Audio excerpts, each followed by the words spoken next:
Hello बच्चों, कैसे हैं आप सब लोग। तो स्वागत है आप सभी का हमारे YouTube चैनल पे। आप लोगों के लिए हमारे YouTube चैनल पे बहुत ही इम्पॉर्टेंट कुछ तो हम लेकर आए हैं जो आप लोगों को बहुत ज़्यादा चौंकाने वाला है, और स्पेशली हिंदी मीडियम वाले बच्चों के लिए। जैसा कि आप सब जानते ही हैं कि इंग्लिश मीडियम के लिए इम्पॉर्टेंट क्वेश्चन की सीरीज़ ऑलरेडी हमारे YouTube चैनल पे अपलोड हो चुकी है बेटा। तो आप वहाँ से इंग्लिश मीडियम के जिन बच्चों को प्रॉब्लम है कि यार मैम हम लोगों को कहाँ से मिलेंगे क्वेश्चन, कहाँ से आएंगे, तो आप हमारे इसी यूट्यूब चैनल पे लिंक में जाके वो वीडियो देख सकते हैं। आपको सारे के सारे MCQs वगैरह जितने भी आपके इंपॉर्टेंट क्वेश्चन हैं वो सब आपको चैप्टर वाइज चैप्टर मिल जाएंगे।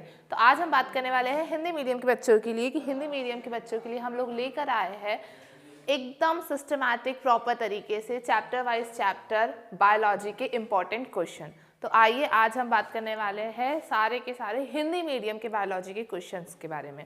सबसे पहले हम चलते हैं जो हमारा सबसे पहला चैप्टर है जिसका नाम है पुष्पीय पौधों में लैंगिक जनन। इसके जितने भी इम्पॉर्टेंट टॉपिक्स हैं, इसके जितने भी इम्पॉर्टेंट क्वेश्चन हैं आपको इस वीडियो में मिलेंगे।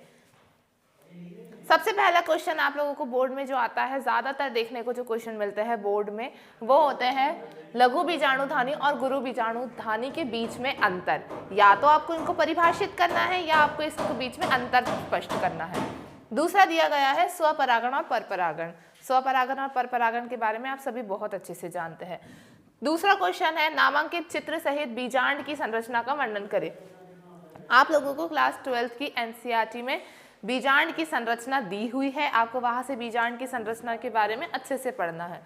नेक्स्ट क्वेश्चन है पराग कोश की संरचना का वर्णन करें। पराग कोश की संरचना का वर्णन करना है। नेक्स्ट क्वेश्चन है परागकण क्या है। परागकण क्या होते हैं, परागकणों के बारे में आपको बताना है। साथ ही साथ आपको उसका नामांकित चित्र भी बनाना है, यानी कि आपको उसके नामों के साथ उनका चित्र का वर्णन भी करना है। नेक्स्ट क्वेश्चन की तरफ अब बात करते हैं कुछ परिभाषाओं की जिससे आपको क्वेश्चन मिलता है 2 या 3 नंबर में। सबसे पहला दिया है बैगिंग तकनीक क्या होती है। ये बैगिंग तकनीक होती क्या है तो इसके बारे में आपको बताना है। नेक्स्ट है बहुभ्रूणता क्या होती है। त्रिसंलयन की प्रक्रिया क्या है। दोहरा निषेचन क्या है। झूठा फल या आभासी फल किसे कहा जाता है। नेक्स्ट क्वेश्चन है नपुंसकता। नपुंसकता को हम विपुंसकता के नाम से भी जानते हैं। इसके बाद बात करते हैं स्व असंगति के बारे में, अनिषेक जनन के बारे में। इसके बाद 9वें क्वेश्चन की तरफ निषेचन के बाद फूलों में परिवर्तन। जैसे ही निषेचन की प्रक्रिया हो जाती है इसके बाद फूलों में क्या क्या परिवर्तन होते हैं, किस तरह से बीज बनता है, किस तरह से फल बनता है, उसको परिभाषित करना है। और आखिरी दिया है मक्के के बीज का आरेख। मक्के के बीज यानी कि हमारा जितना हम लोगों को जानते हैं भुट्टे, भुट्टे के बीज के बारे में आपको NCERT की बुक में अच्छे से क्लैरिफाई किया गया है। आपको उस मक्के के बीज का आरेख भी याद करना है। नेक्स्ट परागण क्या है और प्रकार उदाहरण सहित समझाइए। एक होता है परागकण, एक होता है परागण। परागकण जो होता है वो नर युग्मक कहलाता है फूलों में। परागण एक प्रक्रिया है जिस प्रक्रिया के दौरान इनके अंदर निषेचन होता है। ठीक है। नेक्स्ट है निम्नलिखित को परिभाषित करें। सबसे पहला बीज, बीज क्या होता है। दूसरा एंडोस्पर्म क्या होता है और तीसरा भ्रूण क्या होता है। इतने क्वेश्चन आपको चैप्टर नंबर 1 से देखने को मिलेंगे। नेक्स्ट चैप्टर नंबर 2 मानव प्रजनन। मानव प्रजनन वाले चैप्टर से आपको पहला क्वेश्चन मिल सकता है शुक्राणु जनन और अंडाणु जनन के बारे में। शुक्राणु जनन और अंडाणु जनन के बारे में आपको या तो अलग अलग तरीके से लिखने के लिए आएगा, परिभाषित करने के लिए आएगा जिसमें आपको चित्र सहित उन्हें परिभाषित करना है, या फिर आपको अंतर लिखने के लिए आएंगे जिसमें आपको दोनों के बीच में अंतर स्पष्ट करना है। ठीक है, यहाँ अंतर दिया है। इसके बाद में शुक्राणु जनन और अंड जनन की प्रक्रिया को किरण आरेख और उनके 3 चरणों के साथ समझाइए। जैसे कि मैंने आपको बोला या तो ये दोनों अंतर की तरह आएगी या फिर ये दोनों परिभाषाओं की तरह आएगी। नेक्स्ट क्वेश्चन है निम्नलिखित को परिभाषित करें। इन सबको परिभाषाओं में बताना है कि इनकी परिभाषा क्या होती है। पहला दिया है मासिक धर्म चक्र। इसे आर्तव चक्र के नाम से भी जाना जाता है। आपके NCERT में ये आर्तव चक्र दिया है। प्रसव क्या होता है और अपरा किसे कहते हैं। रजोदर्शन और रजोनिवृत्ति ये आर्तव चक्र के 2 अलग अलग चरण होते हैं। अंडोत्सर्ग क्या होता है। जब अंडाणु होता है, जब अंडाणु अंडाशय से बाहर निकलता है उसे अंडोत्सर्ग कहा जाता है। उस प्रक्रिया को अंडोत्सर्ग कहते हैं। निम्नलिखित के लेबल आरेख वाले चित्र बनाइए। पहला शुक्राणु, आपके NCERT में प्रॉपर डायग्राम दिया है शुक्राणु का। दूसरा दिया है वृषण की आंतरिक संरचना। वृषण यानी टेस्टिस, जो कि नर का प्रजनन अंग कहलाता है। इसके बाद दिया है अंडाशय, इसके बाद पुरुष प्रजनन प्रणाली और महिला प्रजनन प्रणाली। इनके सबके चित्र आपको बहुत अच्छे से याद होने चाहिए इनके नामों के साथ साथ।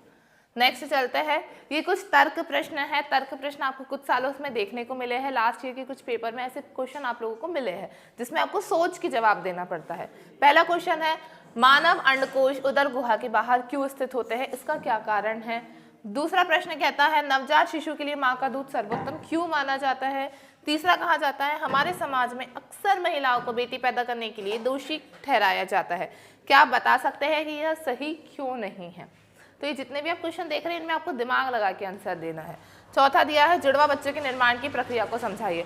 जुड़वा बच्चे पैदा कैसे होते हैं इसकी प्रक्रिया आपको बतानी है। और पांचवा दिया है, भ्रूण विकास की प्रक्रिया को मोरूला, ब्लास्टूला, गैस्ट्रूला जैसे चरणों के साथ समझाइए।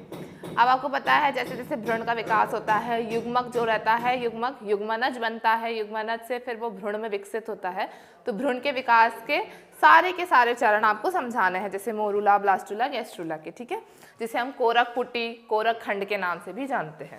अगला पहला है वही प्लेसेंटा यानी अपरा, अपरा को परिभाषित करना है। दूसरा पित्तपिंड क्या होता है, पित्तपिंड आपको बेटा आर्तव चक्र में मिलेगा, ठीक है। एक्रोसोम क्या होता है, एक्रोसोम आपको नर युग्मक में मिलेगा। अगला है झिल्ली, झिल्ली आपको मादा के अंडाशय के ऊपर का जो हिस्सा होता है वहां पे मिलेगी, ठीक है। आगे अंडाशय ओवरेशन। सातवां है निषेचन और प्रत्यारोपण की प्रक्रिया को समझाइए, किस तरह से दोनों युग्मक निषेचित होते हैं और किस तरह से मादा के अंदर ये प्रत्यारोपण की प्रक्रिया होती है ये भी बताना है गर्भाशय के अंदर।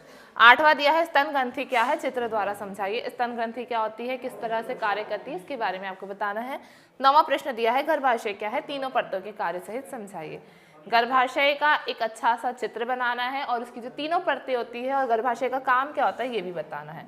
अब इसी तरह चलते हैं तीसरे चैप्टर पे जिसका नाम है जनन स्वास्थ्य। जनन स्वास्थ्य में पहला क्वेश्चन है वही परिभाषाएं। पहला दिया है टेस्ट ट्यूब बेबी यानी परख नली शिशु।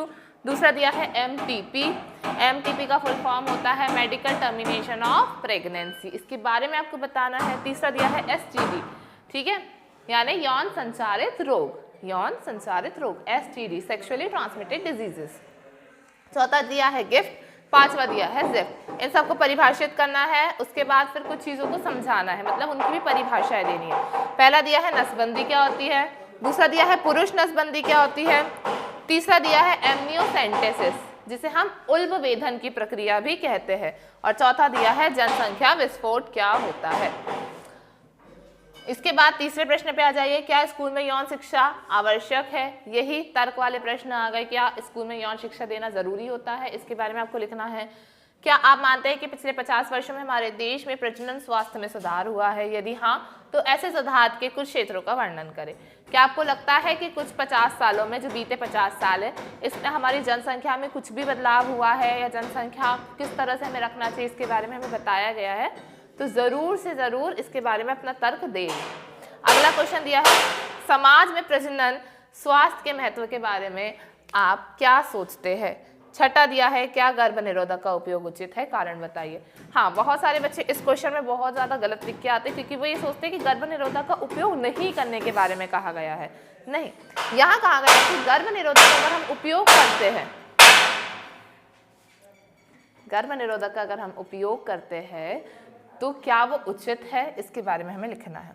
इसी तरह नेक्स्ट चैप्टर पे आ जाइए जो है आपका अनुवांशिकी के चैप्टर्स। पहला है वंशानुक्रम और विविधता के सिद्धांत, चैप्टर नंबर 4। पहला प्रश्न दिया है समयुग्मजी और विषमयुग्मजी के बीच अंतर लिखिए। दूसरा दिया है मोनोहाइब्रिड क्रॉस और डायहाइब्रिड क्रॉस को समझाइए। मोनोहाइब्रिड और डायहाइब्रिड को हम एक संक्रिय और द्विसंक्रिय क्रॉस भी कहते हैं, ठीक है, तो यहाँ बच्चे कंफ्यूज ना हो। तीसरा है जीनोटाइप और फिनोटाइप क्या होता है, तो इसके बारे में भी हमको बताना है। दूसरे क्वेश्चन पे आ जाइए, वंशावली विश्लेषण क्या है। आप लोगों को याद है वंशावली विश्लेषण में हम लोग हमारे जितने भी घर वाले होते हैं या हमारी जितने भी पुरानी चीज़ें होती है, हमारे जितने भी कहते हैं ना हमारी पूरी पीढ़ी दर पीढ़ी चली आ रही, तो जो पीढ़ी दर पीढ़ी होती है उसके बारे में, उनकी बीमारियों के बारे में या उनकी आने वाली पीढ़ी या पिछली पीढ़ी के बारे में जानकारी प्राप्त करने के लिए हम लोग वंशावली विश्लेषण करते हैं, ठीक है। मेंडलवाद की व्याख्या करें, मेंडलवाद क्या है उसकी व्याख्या करना है, और मेंडल ने मटर के पौधे का चयन क्यों किया था ये भी बताना है। अगला है मेंडलिज्म के नियम की व्याख्या करें। मेंडलिज्म ने यानी कि जो मेंडलवाद था उसने कुछ नियम बताए थे। पहला नियम था प्रभुत्व का नियम, दूसरा था पृथक्करण का नियम और तीसरा था स्वतंत्र वर्गीकरण का नियम। तीनों के बारे में व्याख्या करनी है। पांचवा प्रश्न दिया है द्विसंकर क्रॉस और एक संकर क्रॉस को चेकर बोर्ड के साथ समझाइए। द्विसंकर के साथ साथ यहाँ एक संक्रिय भी होता है, हमने यहाँ लिखा नहीं है बट एक संकर भी होता है, ठीक है, चेकर बोर्ड की सहायता से समझाना है। छठा दिया है मनुष्य। मनुष्य में लिंग का निर्धारण कैसे होता है, मनुष्य लिंग निर्धारण कैसे करते हैं, इसके बारे में आपको बताना है। यहाँ गुण सूत्रों के बारे में बात की जा रही है। सातवां दिया है निम्नलिखित शब्द की व्याख्या करें, जैसे सह प्रभाविता। सह प्रभाविता क्या होती है, अपूर्ण प्रभाविता या प्रभुत्व क्या होता है, टेस्ट क्रॉस और बैक क्रॉस क्या होता है, लिंकेज क्या होता है और उत्परिवर्तन क्या होता है। इन सारी चीजों के बारे में आपको समझाना है। प्रश्न नंबर 8 दिया है निम्नलिखित शब्दों की व्याख्या करें। पहला दिया है down syndrome, Turner syndrome, Klinefelter syndrome और हीमोफीलिया, रक्तदात अरक्तता और फिनाइल कीटोन्यूरिया। ये जितनी भी बीमारियां दी है, जितने भी सिंड्रोम दिए हैं ये आपकी बुक में दिए हैं, आपको इनको अच्छे से पढ़ना है, इनके बारे में अच्छे से जानकारी लेनी है, ठीक है, और यही चीजें हमें को बोर्ड में लिखकर आनी है। नेक्स्ट चैप्टर की तरफ, वंशानुक्रम का आणविक आधार। इसमें हम डीएनए और आरएनए के बारे में ज्यादा पढ़ेंगे। पहला दिया है अनुलेखन क्या है, इसे समझाइए, अनुलेखन की प्रक्रिया क्या होती है। दूसरा दिया है प्रतिलेखन क्या है, इसे उत्प्रेरित करने वाले एंजाइम का नाम बताएं। प्रतिलेखन की प्रक्रिया के बारे में बताना है और प्रतिलेखन की प्रक्रिया किस एंजाइम की सहायता से चालू होती है वो भी बताना है। अगला दिया है अनुवांशिक कोड क्या है, इसकी कोई 4 मुख्य विशेषताएं लिखिए। अनुवांशिक कोड यानी जेनेटिक कोड क्या होता है और इसके बारे में हमें 4 उसकी विशेषताएं बतानी है। आपके एनसीईआरटी में अच्छे से क्लैरिफाई की गई है। अगला दिया है मानव जीनोम परियोजना को मेगा परियोजना क्यों कहा जाता है। आप लोगों को याद है एचजीपी एक प्रोजेक्ट था, उसके बारे में हमको यहाँ लिखना है। डीएनए फिंगरप्रिंटिंग क्या होता है, इसे हम डीएनए अंगुलीकरण भी कहते हैं। क्लियर। लैक ओपेरॉन मॉडल क्या है, लैक ओपेरॉन की संरचना का वर्णन करें। लैक ओपेरॉन किसने दिया था, क्या है, इसके बारे में आपको बताना है। डीएनए के वॉटसन और क्रिक की द्विकुंडलित मॉडल की व्याख्या करें। वॉटसन एंड क्रिक ने हमारे डीएनए के लिए द्विकुंडलित एक मॉडल दिया था, उसकी व्याख्या करनी है, वो क्या था ये भी बताना है। डीएनए और आरएनए के बीच में अंतर लिखिए, डीएनए और आरएनए के बीच में अंतर स्पष्ट करना है। इसी के साथ आगे बढ़ते हुए विकास चैप्टर की तरफ। पहला दिया है कुछ शब्दों के बीच में अंतर स्पष्ट करना है। पहला अंतर समजातीय और समरूप अंग। समजातीय और समरूप को हम समजातीय और विषमजातीय अंगों के नाम से भी जानते हैं। इंग्लिश में इसे होमोलोगस और एनालोगस कहा जाता है। इसके बाद दिया है लैमार्कवाद और नवलैमार्कवाद। लैमार्कवाद और नवलैमार्कवाद के बीच में आपको अंतर स्पष्ट करना है। प्रश्न नंबर 2 दिया है लैमार्कवाद की व्याख्या करें। इसमें सिर्फ और सिर्फ लैमार्कवाद को बताना है। प्रश्न नंबर 3 दिया है मिलर और यूरे के प्रयोग का एक नामांकित चित्र बनाइए। मिलर और यूरे ने कौन सा चित्र बताया था और किस बारे में बताया था, उस बारे में आपको लिखकर उसके चित्र की व्याख्या करनी है। चौथा दिया है प्राकृतिक चयन के सिद्धांत का विस्तृत वर्णन दीजिए। प्राकृतिक चयन किसने बताया था, डार्विन ने बताया था, हमें याद है, तो उसके बारे में हमें यहाँ लिखना है। प्रश्न नंबर 5 निम्नलिखित शब्दों को परिभाषित करें। कुछ शब्द दिए हैं जिन्हें हमें परिभाषित करना है। पहला दिया है डार्विनवाद, दूसरा दिया है अपसारी और अभिसारी विकास। अपसारी और अभिसारी विकास समजातीय विषमजातीय अंगों के साथ रिलेट करता है। हार्डी वेनबर्ग का सिद्धांत, हार्डी वेनबर्ग का सिद्धांत क्या कहता है ये भी हमें बताना है। हमको याद होगा हमने हार्डी वेनबर्ग का सिद्धांत पढ़ा था। इसके बाद नेक्स्ट चैप्टर में मानव स्वास्थ्य एवं रोग। मानव स्वास्थ्य एवं रोग में से आपको कुछ क्वेश्चन बहुत इंपॉर्टेंट आते हैं जो आपको 4 नंबर या 3 नंबर में देखने को मिलते हैं। पहला है एंटीजन क्या है, इसकी सामान्य विशेषताएं लिखिए। एंटीजन क्या होता है उसके बारे में लिखना है, उसकी विशेषताओं का वर्णन करना है। अगला दिया है प्लाज्मोडियम के जीवन चक्र को चित्र सहित समझाइए। प्लाज्मोडियम का जीवन चक्र मलेरिया वाली जो साइकिल होती है, मलेरिया का जो चक्र होता है उसके बारे में आपको लिखना है और उसकी पूरे जीवन के चक्र के बारे में व्याख्या करनी है। अगला क्वेश्चन दिया है बेटा HIV क्या है, एड्स की रोकथाम के कोई 4 तरीके बताइए। यहाँ पे आपको दिया है HIV क्या होता है, तो आपको वायरस विषाणु के बारे में लिखना है कि HIV जो विषाणु होता है वो क्या होता है, और इसके बाद बताना है कि हम एड्स को कैसे फैलने से रोक सकते हैं, उसकी रोकथाम के कोई भी 4 उपाय बताने हैं। चौथा दिया है कैंसर क्या है, कैंसर के 2 प्रकार के नाम और कैंसर के कारण लिखिए। कैंसर क्या होता है, कैसे फैलता है, कौन कौन से लक्षण होते हैं, ये सारी चीज़ें आपको लिखनी है। इसके अलावा आपको इसमें लिखना है कि कैंसर के कोई भी 2 प्रकार और उनके बारे में उसको स्पष्ट करना है, यानी उनको परिभाषित करना है। कैंसर के वैसे 4 प्रकार होते हैं, आप लोगों को चारों याद करने हैं। एंटीबॉडी प्रतिरक्षी अणु की संरचना का वर्णन नामांकित चित्र सहित कीजिए। आपकी बुक में प्रतिरक्षी अणु यानी एंटीबॉडी का एक बहुत अच्छा सा चित्र बना हुआ है, डायग्राम बना हुआ है, आपको वो याद करना है, साथ ही साथ आपको उसकी व्याख्या भी करनी है। नेक्स्ट क्वेश्चन दिया है, कुछ चीज़ों के बीच में अंतर लिखना है, जैसे जन्मजात प्रतिरक्षा और अर्जित प्रतिरक्षा। जन्मजात प्रतिरक्षा क्या होती है, अर्जित प्रतिरक्षा क्या होती है, इसके बारे में आपको स्पष्ट करना है। नेक्स्ट दिया है बेटा बी कोशिका और टी कोशिका के बीच में अंतर। बी कोशिका और टी कोशिका क्या काम करती है, क्या होती है, इसके बीच में अंतर लिखना है। 7वां प्रश्न दिया है बेटा आपका, एलर्जेंस क्या होते हैं, एलर्जी किस कारण उत्पन्न होती है। एलर्जेंस क्या होते हैं, जो एलर्जी उत्पन्न करते हैं उन्हें एलर्जेंस कहा जाता है, तो एलर्जेंस के बारे में आपको बताना है। साथ ही साथ एलर्जी किस कारण से होती है, एलर्जी आपको किसी भी कारण से हो सकती है, तो उन चीज़ों के कारण बताने हैं। अगला दिया है बेटा प्रश्न नंबर 8, निम्नलिखित को परिभाषित करें। कुछ और शब्द दिए हैं जिन्हें हमें परिभाषित करना है। पहला दिया है मेटास्टेसिस, दूसरा दिया है टीकाकरण, तीसरा दिया है नशीली दवाओं की लत, चौथा दिया है LSD और पांचवा दिया है अमीबाइसिस। ठीक है, इन सब चीज़ों को आपको परिभाषित करना है। प्रश्न नंबर 9, किशोरावस्था में शराब और नशीली दवाओं के उपयोग की रोकथाम और नियंत्रण के लिए उपयोगी उपाय लिखिए। जैसे कि आजकल बहुत ज़्यादा बच्चे जो होते हैं वो नशीली दवाओं का उपयोग करने लग जाते हैं, तो आज के समय के युवाओं के लिए, युवाओं को किस तरह से इस चीज़ों से दूर रहना चाहिए या किस तरह से उनको इन चीज़ों में रोकथाम लाना चाहिए, इसके उपाय आपको इस चैप्टर के इस क्वेश्चन में लिखने हैं। नेक्स्ट चैप्टर की ओर, मानव कल्याण में सूक्ष्मजीव। पहला क्वेश्चन है बेटा, बायोगैस संयंत्र का नामांकित चित्र बनाइए और प्रतिक्रिया भी समझाइए। आपको बायोगैस का नामांकित चित्र बनाना है, साथ ही साथ उसकी पूरी प्रतिक्रिया भी समझानी कि किस तरह से इसके अंदर बायोगैस बनती है। अगला दिया है सीवेज क्या है, सीवेज हमारे लिए किस तरह हानिकारक हो सकता है। पहली चीज सीवेज क्या होता है और इस क्यों हमारे लिए हानिकारक है, इस बारे में आपको बताना है। तीसरा प्रश्न दिया है, कुछ शब्दों को परिभाषित करना है, जैसे BOD, COD, SCP जैव उर्वरक और BT कॉटन। इसके बाद नेक्स्ट चैप्टर की ओर, जैव प्रौद्योगिकी सिद्धांत और प्रक्रियाएं। ये बायोटेक्नोलॉजी से रिलेटेड वाला चैप्टर है बेटा। पहला दिया है, मानव इंसुलिन के कृत्रिम संश्लेषण में आनुवंशिक इंजीनियरिंग का वर्णन करें। जो हम लोगों ने मानव निर्मित इंसुलिन बनाई है जिसका नाम हमने रखा था ह्यूमुलिन, तो जो ह्यूमुलिन बनी है उसमें किस तरह से हम लोगों ने आनुवंशिक इंजीनियरिंग को इस्तेमाल किया है, इसका वर्णन करना है। दूसरा दिया है, जीन के वाहक के रूप में प्लाज्मिड का उपयोग करके आनुवंशिक इंजीनियरिंग में पुनः संयोजक DNA प्रौद्योगिकी की क्रियाविधि की व्याख्या कीजिए। दूसरा क्वेश्चन आपसे क्या कहता है, क्वेश्चन बहुत बड़ा है तो हम थोड़ा इसको तोड़ देते हैं। पहली चीज कहा है कि जीन के वाहक के रूप में प्लाज्मिड का उपयोग, यानी हम लोगों को जब भी किसी जीन को लेकर जाना होता है तो हमें कुछ ना कुछ चाहिए, एज अ टैक्सी की तरह। अगर हमें किसी पैसेंजर को कहीं ले जाना है तो टैक्सी चाहिए, उसी तरह जीन को हमें किसी और के शरीर में लेके जाना है तो हम इस्तेमाल किसका करते हैं, प्लाज्मिड का करते हैं। तो जब हम प्लाज्मिड का उपयोग करते हैं तो हम उसे आनुवंशिक इंजीनियरिंग में किस तरह से उपयोग करते हैं, प्लाज्मिड को किस तरह से आनुवंशिक इंजीनियरिंग में उपयोग किया जाता है। साथ ही साथ इसको उपयोग करके हम लोग पुनः संयोजित DNA कैसे बनाते हैं, पुनः संयोजित DNA यानी रिकॉम्बिनेंट DNA किस तरह से बनाया जाता है, इसके बारे में बताना है।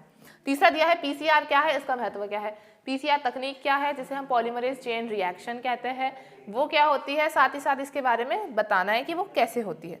चौथा दिया है, जीन क्लोनिंग क्या है, इसका महत्व लिखिए। जीन क्लोनिंग क्या होती है, क्यों होती है, क्यों ज़रूरी है हमारे लिए, इन सब के बारे में हमको यहाँ लिखना है। अगला दिया है, प्रतिकृति की उत्पत्ति, यानी कि किसी चीज़, कुछ शब्द दिए हैं उनका वर्णन यानी परिभाषा लिखनी है। पहला दिया है प्रतिकृति की उत्पत्ति यानी ओराई, ओरिजिन ऑफ रेप्लिकेशन, हमको याद होगा ओरिजिन ऑफ रेप्लिकेशन हमने पढ़ी थी। उसके बाद बायोरिएक्टर और उसका आरेख, बायोरिएक्टर क्या होता है और उसका चित्र बनाना है जो आपको चैप्टर के लास्ट में दिया हुआ है। अगला दिया है क्लोनिंग, क्लोनिंग यानी कि अपनी ही तरह की प्रतिकृति किस तरह से बनाई जाती है उसके बारे में लिखना है। पुनः संयोजक DNA क्या होता है, पुनः संयोजक DNA यानी कि दो DNA को मिलाने के बाद जो हम नया DNA बनाते हैं वो क्या होता है उसके बारे में लिखना है। नेक्स्ट दिया है जैव प्रौद्योगिकी और इसका अनुप्रयोग। पहला क्वेश्चन दिया है, पुनर्योजन DNA तकनीक क्या है, इस तकनीक के उपकरणों के नाम बताइए। पुनर्योजन DNA तकनीक यानी कि हम लोग नया DNA किस तरह से बनाते हैं उसी को हम पुनर्योजन DNA तकनीक कहते हैं, वो क्या होती है और कौन कौन से चीज़ों यानी उपकरणों का हम इस्तेमाल करते हैं, वो सारी चीज़ें भी बतानी है। अगला लिखा है स्टेम सेल तकनीक क्या होती है, स्टेम सेल को परिभाषित करना है, स्टेम सेल तकनीक को परिभाषित करना है। अगला दिया है बायोपायरेसी क्या होता है, बायोपेटेंट क्या होता है। उसके बाद दिया है आनुवांशिक रूप से संशोधित जीव यानी GMO, जेनेटिकली मॉडिफाइड ऑर्गेनिजम्स क्या होते हैं, इसके बारे में आपको लिखना है। फिर इसके बाद कुछ शब्दों को फिर से परिभाषित करना है। पहला शब्द लिखा है क्राय प्रोटीन, दूसरा लिखा है जीन थेरेपी, तीसरा लिखा है जीएम फसलें, चौथा लिखा है मोनोक्लोनल एंटीबॉडी, पांचवा लिखा है गोल्डन राइस, छठा लिखा है बीटी कॉटन, सातवां है स्पारुलिना का आर्थिक महत्व और आठवां है स्टेम सेल तकनीक। इन सब चीज़ों को परिभाषित करना है। उसके बाद नेक्स्ट चैप्टर की तरफ जीव और सृष्टियाँ। पहला दिया है बेटा जनसंख्या वृद्धि के स्वरूप या पैटर्न पर संक्षिप्त टिप्पणी लिखिए। ये जो जनसंख्या वृद्धि हो रही है, इतनी ज़्यादा जनसंख्या बढ़ रही है, इसके बारे में आपको बताना है कि क्यों बढ़ रही है, इसके क्या क्या रीज़न यानी क्या क्या मतलब हो सकते हैं। अगला दिया है इन्हें परिभाषित करें। कुछ कुछ चीज़ों को परिभाषित करना है, जैसे पारस्परिकता। पारस्परिकता क्या होती है। अगला दिया है अंतर विशिष्ट प्रतिस्पर्धा। अंतर विशिष्ट प्रतिस्पर्धा क्या होती है यानी इंटर स्पेसिफिक कॉम्पिटिशन क्या होता है, ये बताना है। अगला है पारितंत्र। पारितंत्र में पहला दिया है पारिस्थितिकी पिरामिड क्या होते हैं, आपको पारिस्थितिकी पिरामिड के बारे में बताना है। ये बेसिकली 2 प्रकार के होते हैं और 3 अलग अलग चरणों में होते हैं, यानी इसके 3 प्रकार होते हैं। वैसे तो हमारे पारिस्थितिक पिरामिड 2 ही होते हैं, एक सीधा और एक उल्टा, पर इसके भी प्रकार होते हैं। तालाब के पारिस्थितिकी तंत्र की व्याख्या करें। तालाब का पारिस्थितिकी तंत्र किस प्रकार का होता है, ये बताना है। उत्पादकता क्या होती है, उत्पादकता यानी कि प्रोडक्शन क्या होता है, इसके बारे में बताना है।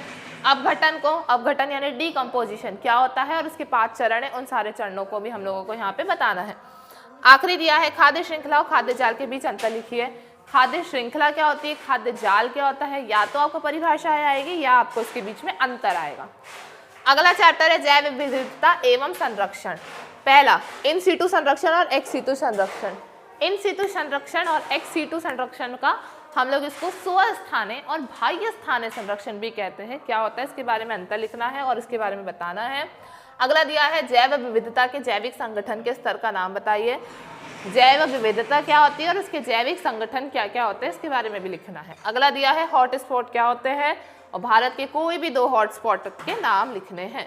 चौथा दिया है कुछ शब्दों को परिभाषित करना है, जैसे क्रायो बैंक और राष्ट्रीय उद्यान क्या होते हैं, इसके बारे में हमको यहाँ पे बताना है। अगला बस इतना काफ़ी है हमारे लिए आज के लिए। तो बेटा जिन बच्चों को एमपी बोर्ड के हिंदी मीडियम में कोई भी तकलीफ होगी, कोई भी प्रॉब्लम होती है अगर बायोलॉजी में, तो आप हमारे चैनल को सब्सक्राइब करके रखिए। आपको यहाँ पे डे टू डे हर एक चीज़ मिलेगी। जैसे जैसे आपके पेपर पास आ रहे हैं, मुझे पता है बच्चों को बहुत सारी घबराहट हो रही है क्योंकि उन लोगों को नहीं पता कि वो अब क्या पढ़े सिस्टमैटिकली। तो हम आपको सिस्टमैटिकली पूरा का पूरा कोर्स दे रहे हैं, यहाँ पे आप अच्छे से पढ़िए। पढ़ने के साथ साथ आपको अगर इनके सॉल्यूशन भी चाहिए तो आप हमारे इसी यूट्यूब चैनल को सब्सक्राइब करके रखिए और आने वाले वीडियोस में हम आपको इसके सॉल्यूशन प्रोवाइड करवाएंगे। हर एक तरह का आपको ये भी बताएंगे कि किस तरह से आपको कौन सी क्वेश्चन का आंसर लिखना है। ओके, आप हमारे साथ जुड़ने के लिए जो हमारा एप्लीकेशन है एम करियर इंस्टीट्यूट के नाम से ऐप स्टोर पे, प्ले स्टोर पे अवेलेबल है, आप वहाँ जाइए, उसे डाउनलोड कीजिए। वहाँ पे आपको ये पूरा का पूरा स्टडी मटेरियल मिलेगा। साथ ही साथ आप चाहते हैं कि आप हमसे हमारे व्हाट्सएप ग्रुप पे जुड़ना चाहते हैं तो आप हमारे व्हाट्सएप ग्रुप पे भी आप हमसे जुड़ सकते हैं। इसी वीडियो के अंदर हमारी लिंक दी हुई है व्हाट्सएप की, हमारे एप्लीकेशन की, यानी जो हमारा ऑलरेडी जो हमारा ऐप है उसकी भी दी गई है हमने यहाँ पे लिंक। तो आप वहाँ से जाइए, डाउनलोड कीजिए और यहाँ तो हमारे व्हाट्सएप ग्रुप पे वहीं से लिंक द्वारा जुड़ जाइए। Thank you so much.